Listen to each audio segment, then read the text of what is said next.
I'll give you one quick statement. Okay? I'll give you a quick statement. Sounds great. Is it rolling? Yep, go ahead. So I represent a coalition of family farmers and small businesses and small grocers and markets who are concerned that this measure is going to increase food costs for consumers by hundreds of dollars per family per year.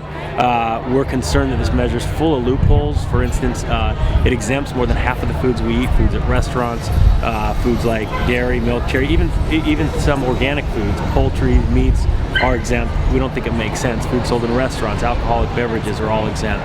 We don't understand why.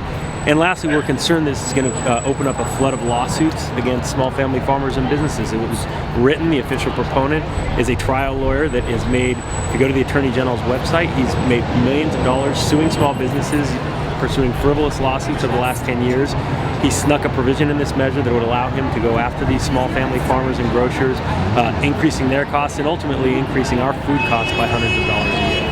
So what do you have to show that it will increase the cost of labelling? My understanding is they did that in Australia and it did not increase the cost of food. Don't you already export anyway to Europe?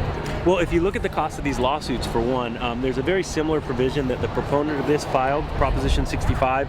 Lawyers have collected almost $500 million in legal settlements since that was passed. So you just add that up alone in terms of the legal costs for farmers and grocers and markets, and you know who's going to pay for it? Consumers are going to pay for it.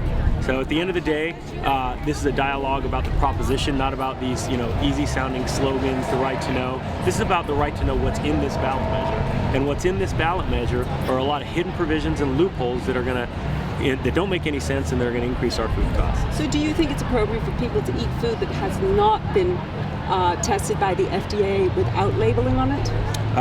There have been hundreds of studies proving that these foods are perfectly safe. We believe that labeling is unnecessary and would actually confuse consumers. Labels should provide consumers meaningful information. The World Health Organization, the National Academies of Science, the Food and Drug Administration, the USDA, all respected science-based organizations have said that there's no material difference between these foods and others and that labeling would confuse and mislead consumers and are unnecessary. And what about the scientists that are finding a lot of problems with these genetically modified organisms in people? The vast majority of studies, all respected science groups, science-based groups, have determined these foods are perfectly safe. So with that, I appreciate the interview. Okay, thank you. I appreciate Thank you so much.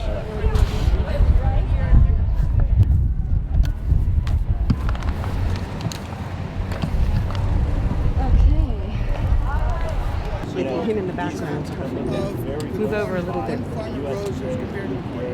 Are we rolling? Yeah. Hi, so here I am today talking to Ronnie Cummins, who is from the Consumer... Organic Consumers Association. Ronnie Cummins, you're the starter of it, right? The founder? Yes, director. Okay, start again. I'm here talking to Ronnie Cummins, who is the founder of the Organic Consumer Association. How are you doing? How do you feel about this great victory today? Well, I think this is good. It's something a lot of us have been waiting a long time for, and a million signatures turned in. We need to get 6 or 7 million votes to win, and we're going to do it.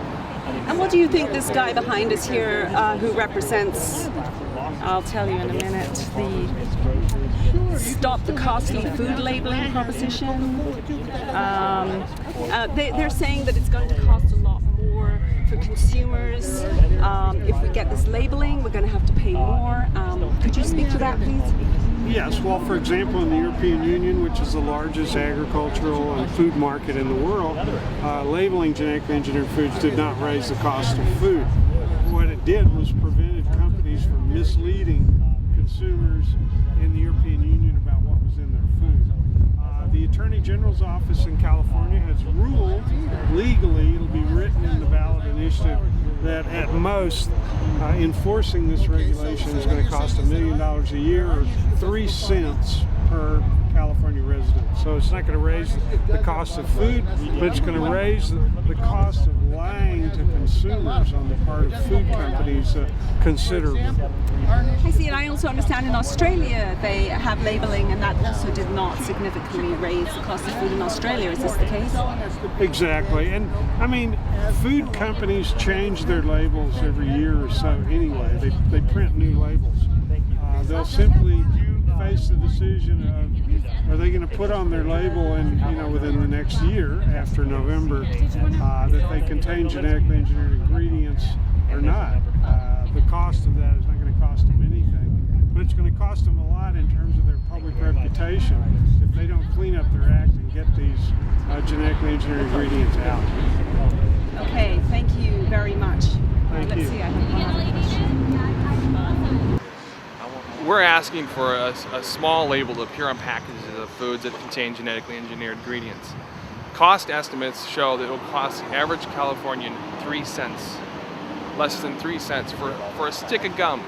You'll have the right to know what's in your food for the first time in 20 years.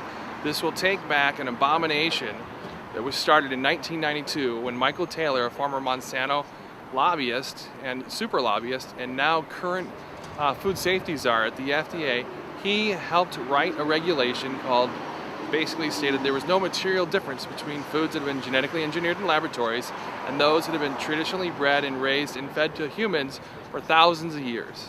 That's an absolute abomination of our law. It's a corruption of our federal institutions. And the real thing here is, for the first time in 20 years, the vote will be put to the American public. The movement has fought against the lie and corruption of our federal agencies for 20 years, and this will be the deciding moment. There will be no change in cost to the California consumer or consumers anywhere in America. It will be the first wave of people in this country beginning to have the opportunity to know what's in their food. Cool.